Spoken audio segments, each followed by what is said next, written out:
There are budget issues that we're trying to figure out.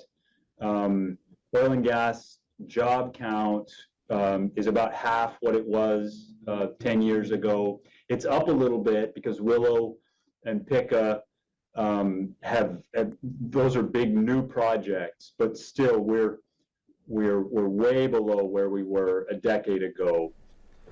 While Alaska was doing well amidst the Great Recession of 2008, the last decade has seen a decline in Alaska's economy.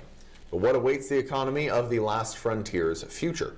Well, reporter Adrian Peterson explored this, speaking with the Department of Labor to learn more about the possibilities.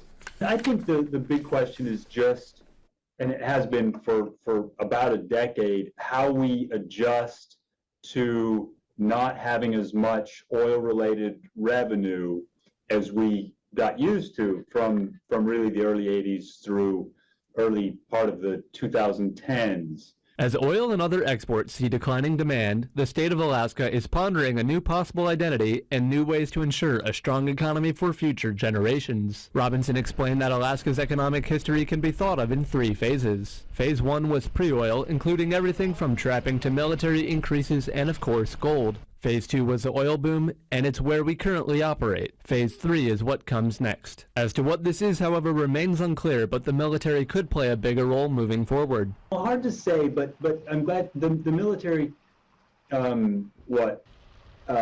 ingredient in our economy, if you go back 20 years, 15 years ago, Eielson was on the chopping block. I mean, it was potentially going to be shuttered. The potential loss of that base was due to a lack of perceived threats near Alaska. As tensions in the Arctic and Pacific increase, however, that course has drastically shifted. Getting an icebreaker, a new icebreaker stationed somewhere in Alaska could be a big deal.